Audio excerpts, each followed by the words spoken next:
नमस्कार, कंज्यूमर अड्डा में आपका स्वागत है। आपके साथ मैं हूं विपिन भट्ट और आज हम बात कर रहे हैं कि मंदी का हो रहा है वार, तो क्या अब नौकरियों पे लटक रही है तलवार। जी हां, अब खबर तो आ रही है अमेरिका से, लेकिन डर थोड़ा हिंदुस्तान में भी लगता है। चाहे आप नाम ले लें गूगल का, चाहे आप नाम ले लें फेसबुक का या मेटा का, या आप ले लें माइक्रोसॉफ्ट का, अमेजॉन का, ये वो दिग्गज कंपनियां हैं दुनिया की जिनके बारे में छटनी तो दूर, जिनके बारे में कहा जाता है कि भाई इनके पास तो ना पैसों की कमी है ना रिसोर्सेज की कमी है, ये तो जायंट है।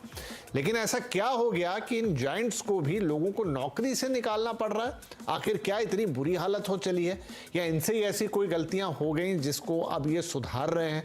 तो चलिए, अमेरिका क्योंकि पूरी दुनिया की अर्थव्यवस्था को प्रभावित करने वाला देश है, भारत भी एक ऐसा देश है जहां से यहाँ जो छटनियां हो रही हैं, एक आंकड़ा ये कह रहा है कि पिछले 4 महीनों में 2 लाख से ज्यादा नौकरियां गई हैं, ज्यादातर टेक क्षेत्र में गई हैं, और ये 2 लाख भारतीय हैं जो वहां पर अपनी नौकरियां खो चुके हैं। उसके अलावा भी और लोग होंगे, लेकिन भारतीयों ने खो दी है। तो ये तो एक सिनेरियो हुआ अमेरिका का, लेकिन क्या ये मंदी की जो बात हो रही है, ये मंदी ग्लोबल मंदी है और इसका भारत पे क्या असर होगा? क्या भारत में भी धीरे से ये बात आएगी और यहाँ पर भी नौकरियां जाना शुरू होगी? क्या ये मंदी और ये ले ऑफ सिर्फ टेक कंपनियों तक सीमित रहेंगे, या फिर ये दूसरी कंपनियों पर भी हावी होंगे, दूसरे क्षेत्रों पर भी हावी होंगे? ये सवाल इन दिनों सबके मन में है और घबराहट भी है। तो आज इसी की थोड़ी सी बानगी देखेंगे कि क्या दुनिया की जो चीज़ें हैं, या खासतौर पे अमेरिका की जो चीज़ें हैं, उसका रेप्लिकेशन हम भारत में भी देखेंगे तो किस हद तक देखेंगे। या ये भी है कि भारत इन सबसे अछूता, बल्कि भारत का मामला बिल्कुल अलग है, या लोगों को नौकरियां मिल रही हैं। कुछ आंकड़े भी आपके सामने पेश करेंगे। तो चलिए आज के शो की शुरुआत करते हैं, और आप सबसे पहले आपको हम बताते हैं कि आज हमारे साथ साथ कौन मेहमान हैं। तो कार्यक्रम में हमारे साथ जुड़ रहे हैं TSSC के CEO अरविंद बाली साहब, ग्लोबल हंट के MD सुनील गोयल साहब, और प्रोटिविटी इंडिया के MD अमित वडेरा जी। आप सभी का बहुत बहुत स्वागत है। गोयल साहब, आपसे ही हम शुरुआत करते हैं। जैसा मैंने नाम लिया, बड़े बड़े नंबर्स हैं, वो स्क्रीन पे आ भी रहे हैं, कहीं 11,000, कहीं 10,000, कहीं 18,000, और ये उन कंपनियों से आ रहे हैं जिनके बारे में कोई ये नहीं सोच सकता कि इन कंपनियों को लोगों को निकालने की नौबत आ जाएगी। क्या हो रहा है अमेरिका में? पहला तो यही सवाल। देखिए, 2021 और 22 कोविड के बाद जो साल थे, वो मुझे लग रहा है कि टेक की और प्रोफेशनल्स के लिए स्पेशली सबसे ज्यादा हैपनिंग ईयर था। हैपनिंग ईयर अगर हम बताएं तो वहां पे शायद लोगों की तनख्वाह 2.5 गुना, 3 गुना, 4 गुना तक हो गई। एक एक आदमी के पास 5-5 ऑफर्स थे। बहुत सारी कंपनीज स्ट्रगल कर रही थी हायर करने के लिए, लोगों को स्ट्रगल अट्रैक्ट करने के लिए। तो कहावत है कि कोई भी चीज अगर एक्सट्रीम हाई जाएगी तो थोड़ा तो लो आएगी, उसको बराबर होने के लिए, इक्विलिब्रियम होने के लिए। तो ये वही हाल है जो रियल एस्टेट का हुआ था 2006-07 में या 5-6 में, जब उसके बाद सब प्राइम क्राइसिस आया और फिर एक रीअलाइनमेंट हुआ, पूरे के पूरे एक स्टेबल हुआ। तो टेक में शायद ऐसी कोई स्थिति आ गई थी 2021-22 में, इमीडिएट आफ्टर कोविड के बाद सब कंपनी को लगने लगा टेक पे डिपेंडेंसी बढ़ानी पड़ेगी, हर चीज को ऑफ रिमोट करना पड़ेगा। और ये जितनी कंपनीज है, बड़ी कंपनी है, सारे product and platform based organisations हैं। इनका जो टेक्नोलॉजी में इन्वेस्टमेंट होता है वो लॉन्ग टर्म होता है। इनका कोई इमीडिएट सेविंग, इमीडिएट कॉस्टिंग, क्योंकि छोटे छोटे प्रोडक्ट बनाते हैं, प्लेटफॉर्म्स बनाते हैं, टेक्नोलॉजी बनाते हैं, तो इनका investment 3 years, 5 years, 6 years, 10 years को देख के होता है। एक फ्यूचरिस्टिक प्लान होता है। बट अगर आप सडनली देखें, जब इतना कॉस्ट बढ़ गया, और वो कॉस्ट भी क्यों बढ़ा? हर कंट्री अपने देश में इकोनॉमी के सर्कुलर को बनाने के लिए काफी पैसा उन्होंने झोंका, RBI ने सरप्लस किया। वहां पे भी जो उनका फेडरल बैंक है, $1 ट्रिलियन उन्होंने पुश किया उसके अंदर में। तो जब पैसा इकोनॉमी में आता है तो इन्फ्लेशन बढ़ता है, इन्फ्लेशन बढ़ता है तो रेट बढ़ जाता है लोगों का। तो उस करेक्शंस के हिसाब से अगर आप देखें तो हर कंपनी ने शायद जितनी रिक्वायरमेंट थी उससे ज्यादा रिक्रूट किया। नंबर 2 में उनकी जितनी कॉस्ट थी वो मैन पावर कॉस्ट 2x या 3x हो गई। जो एग्जिस्टिंग लोग थे उनकी एक्सपेक्टेशन भी बढ़ गई, इंक्रीमेंट के लेवल्स चेंज हो गए, हर चीज चेंज हो गई पूरी तरह मार्केट में। अब उसको स्थिर करने के लिए कंज्यूमर तो मार्केट में नहीं है, उस प्राइस को देने के लिए सस्टेन्ड नहीं है, क्योंकि अब तो सडनली हर कंपनी, RBI हो या फेडरल बैंक्स हो, सारे बैंक्स ने अपने रेट्स, रेपो रेट्स बढ़ाने शुरू कर दिए, इन्फ्लेशन को रिड्यूस करने के लिए कॉस्ट बढ़नी शुरू हो गई। तो इसका अल्टीमेटली इम्पैक्ट नौकरियों पर पड़ता है। तो आज की डेट में देखें तो अमेरिका वैसे भी हर जगह से सबसे ज्यादा इकोनॉमी के पर्सपेक्टिव से देखें तो सबसे 20 ट्रिलियन से ऊपर की इकोनॉमी है, 20-25 ट्रिलियन की। और उसके बाद अगर आप देखें तो हमारे जैसे मार्केट का या किसी भी डेवलपिंग मार्केट की डिपेंडेंसी अमेरिका के मार्केट पे, तो वहां पे export of services, export of product dependent होता है। और हमारे यहाँ बहुत सारे ऑफशोर सर्विसेज होते हैं जहां पे एक ह्यूज अमाउंट ऑफ एम्प्लॉयमेंट है। बट एक एडवांटेज है हमारी कंट्री में, अगर मैं इसका बताऊं तो, क्योंकि वहां के कॉस्ट और हमारे कॉस्ट में अभी भी 3 to 4 टाइम का डिफरेंस है। यानी वहां पे सैलरी हमारी सैलरी से 3 गुना या 4 गुना है, अगर मिनिमम भी मान ले तो 2 गुना तो है ही। तो किसी भी सिचुएशन में इंडिया में जो लोग हैं, जो इंडिया से काम कर रहे हैं, यानी जो डॉलर में नहीं रुपीज में कमा रहे हैं, उनके लिए स्थिति उतनी खराब नहीं है, थोड़ी टाइट है। जहां एक प्रोफेशनल, टेक प्रोफेशनल को 5 जॉब मिलती थी, उसको शायद 1 या जॉब मिले 2 मिलेगी, और बहुत सारी दूसरी इंडस्ट्री थी वो भी सस्टेन्ड है। तो ओवरऑल अगर आप मार्केट के पर्सपेक्टिव से देखें, यस, अगर एक्सपोर्ट ऑफ सर्विसेज थोड़ा इंपैक्ट होगा, प्रोडक्ट ऑफ एक्सपोर्ट भी थोड़ा इंपैक्टेड होगा, बाइंग पावर इंपैक्टेड होगी, बट हमारे यहाँ वो स्थिति नहीं होगी, क्योंकि हमारे लिए सिर्फ अमेरिका मार्केट नहीं है, हम यूरोप में भी करते हैं, हम ऑस्ट्रेलिया के भी करते हैं, हम शायद दुनिया के। तो ये तो एक सिनेरियो हो गया, ये एक पर्सपेक्टिव हो गया। अब अमेरिका में भी जो जॉब गई है 2 लाख उसमें इंडियन आईटी प्रोफेशनल्स है, वो तो एक अपने आप में अलग सिनेरियो हो गया। लेकिन हम बात कर रहे हैं कि क्या उस तरह की मंदी हमारे देश में भी आएगी। अमित वडेरा साहब, इसका सप्लीमेंट्री क्वेश्चन ये कि जो सिनेरियो अभी बताया, एक्सप्लेन किया यहाँ पर सर ने, कि सुनील जी ने, कि कैसे बहुत सारे एक आदमी के पास 5-5 ऑफर, फिर तनख्वाहें बढ़ी, फिर वो ओवर कॉस्ट शूट कर गया। इंडियन आईटी कंपनीज में भी ये सिनेरियो हुआ है, जहां पर 3-4 जो भी मेजर कंपनी, अब ये अलग है कि इनका 90% काम होता ऑफशोर ही है, इंडियन मार्केट को ये कम सर्विस देते हैं और करते वही हैं, लेकिन हुआ यहाँ पे भी। तो क्या ये वही इम्पैक्ट है, या फिर हम देखेंगे कि भले ही पूरा इंडियन इंडस्ट्री नहीं, लेकिन खासतौर पे जो सॉफ्टवेयर है, आईटी है, टेक कंपनियां, वहां पे आगे पीछे भारत में भी इस तरह की स्थिति बनेगी? देखो, अगर आप देखो तो इंडियन आईटी इंडस्ट्री जो है, दो यूएस मार्केट पे डिपेंडेंट है, बट नॉट कंप्लीटली। जैसा अभी बताया, हम और भी कंट्रीज में सर्विस करते हैं, तो उसका थोड़ा इम्पैक्ट। इंडिया एक कंज्यूमर मार्केट खुद भी है, और आई थिंक कोविड ने एक एम्पलीफाई किया है डिजिटाइजेशन। अब ऑफ कोर्स बहुत सी कंपनीज ने ओवर हायरिंग कर ली थी, और वो राइट साइजिंग अभी हो रहा है, बट ये एक स्टार्ट है डिजिटाइजेशन का। तो अगर हम लॉन्ग टर्म देखें तो एज अ कंट्री हमको प्रॉब्लम नहीं है। ऑफ कोर्स शॉर्ट टर्म में थोड़े ब्रेक्स दिखेंगे, बट अगर आप देखें, India is also becoming the captive unit globally। जो ग्लोबल सेंटर्स हैं, डिलीवरी सेंटर्स हैं, वो यहाँ पे आ रहे हैं। तो और ये ट्रेंड रहा है कि ग्लोबली अगर आप देखें जॉब कट हो रहे हैं, तो इंडिया को एक पॉजिटिव सिचुएशन में होगा, क्योंकि हमारे पास ये कॉस्ट एडवांटेज ही नहीं है, हमारे पास लैंग्वेज एडवांटेज उससे भी बड़ा है, जो शायद चाइना के पास इतना नहीं है, राइट। तो हम एक इंग्लिश स्पीकिंग कंट्री हैं, और इसीलिए बहुत से कैप्टिव जॉब्स जो है वो रेप्लिकेट होते हैं, तो जा रही हैं। तो इंडिया एक पॉजिटिव ऑल्टरनेटिव खड़ा होता है, और ये राइट साइजिंग है टू माय माइंड। जैसे वो ग्रेट रेजिग्नेशन हुआ था, वैसे हम बात कर रहे थे ग्रेट ले ऑफ की, बट ऐसा कुछ दिखता नहीं है। मतलब ऑफ कोर्स जॉब जा रही है, 5-6 मंथ्स तक एक ब्रेक लगेगा, बट फिर भी इंडियन मार्केट ऐसी है, एंड स्पेशली टेक और स्पेशलाइज्ड रोल्स में, जहां पे अभी भी स्किल्स की कमी है, तो consumption of candidates, skill candidates तो होगा ही। ऑफ कोर्स जैसे हम बोल रहे हैं 5-6 ऑफर्स या 2 टाइम्स 3 टाइम्स सैलरी आई, वो नहीं होगा। वो एक रैशनलाइज होगा number, but skill man power की अभी भी जरूरत है। और इंडिया में जो वो इंडस्ट्रीज थी जिन्होंने डिजिटाइजेशन बहुत पहले इम्प्लीमेंट करना शुरू कर दिया था, वो लोग ही नहीं, बट जो इंडस्ट्री जैसे मैन्युफैक्चरिंग है, और जो नॉन फाइनेंशियल और नॉन टेक कंपनीज है, जिन्होंने भी डिजिटाइजेशन स्टार्ट किया है, वो कंजम्पशन रहेगा ही। और आई थिंक हमको ये सिचुएशन से बॉक डाउन होना नहीं चाहिए।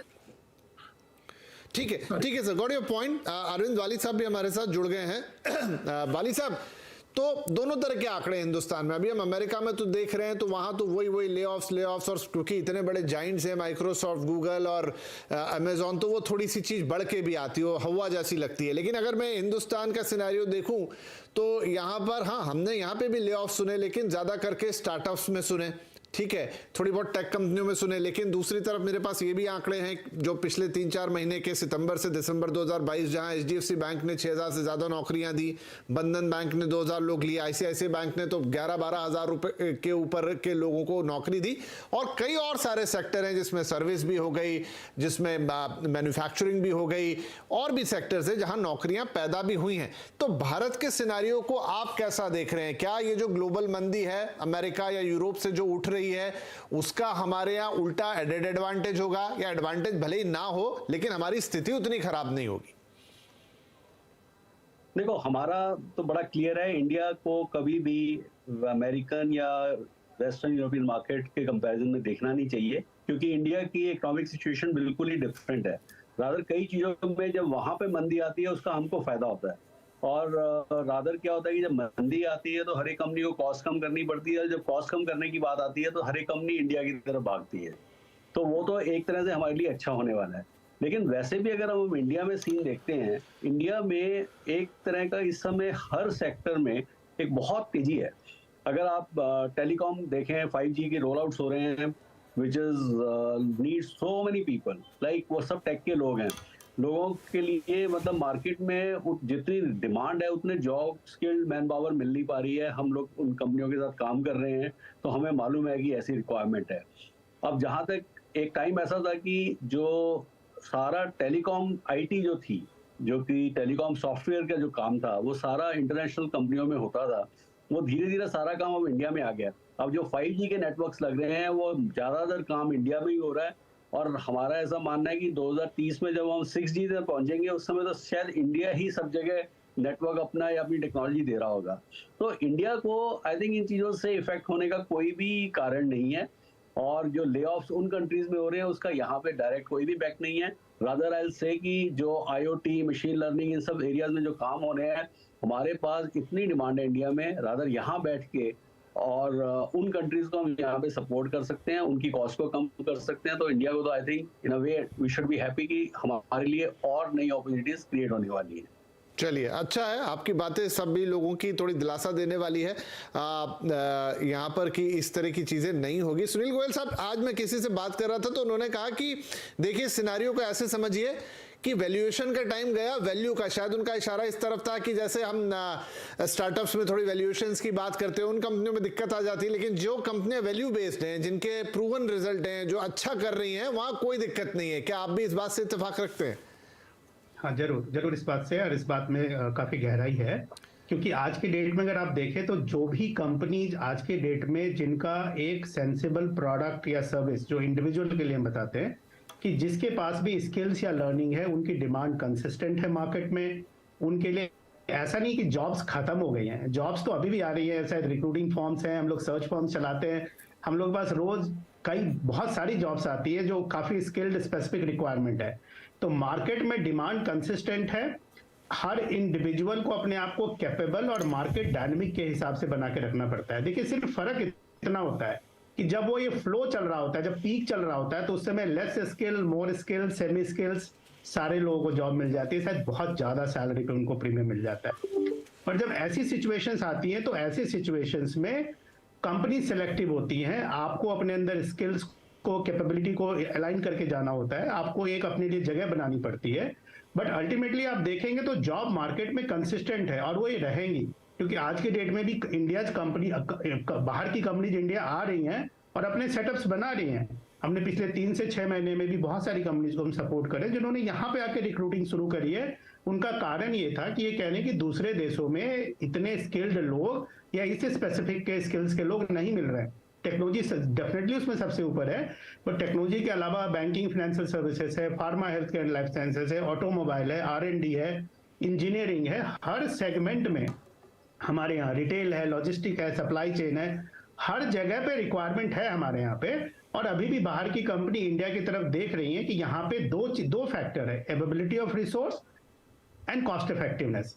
बहुत बार बात आता है चाइना का, वियतनाम का, बांग्लादेश, बहुत सारे ऐसे कंट्रीज का आता है जहां पे लोग बोलते हैं कि इंडिया से कॉस्ट कम है। कॉस्ट शायद कई कुछ जगह कम होंगी इंडिया से, बट इतने स्किल्ड और इतने कैपेबल लोग नहीं है। हमारे यहाँ इंटेलिजेंस, एनालिटिकल पूल ज्यादा है, एजुकेटेड पॉपुलेशन है, शायद लेबर कैटेगरी कम है, बट उसके अगर ऊपर देखें तो बहुत ज्यादा बड़ा पूल है जो कि हर कंपनीज की रिक्वायर्ड होती है। अब उनको लगता है कि शायद वो लोग अमेरिका में हायर करें, यूरोप में हायर करें, ऑस्ट्रेलिया, न्यूजीलैंड ऐसी कंट्रीज में हायर करेंगे, उससे अच्छा है कि वो इंडिया आ जाए, वहां पे इनको ज्यादा स्किल्ड लोग मिलते हैं और ज्यादा कैपेबल लोग मिलते हैं, और शायद कॉस्ट इफेक्टिवनेस भी है। तो आपकी बात को मैं इंडोर्स करता हूँ कि ये बात सही है कि जिसके अंदर कैपेबिलिटी है, स्किल्स है, जिसकी वैल्यूएशंस राइट है, उनकी वैल्यूएशन के हिसाब से जॉब्स है और अभी भी है और कंसिस्टेंटली रहेंगी। उसमें कोई चेंज नहीं आने वाला है, कितना भी स्लो डाउन या फ्लक्चुएशन होता रहे, वो बहुत टेम्परेरी है।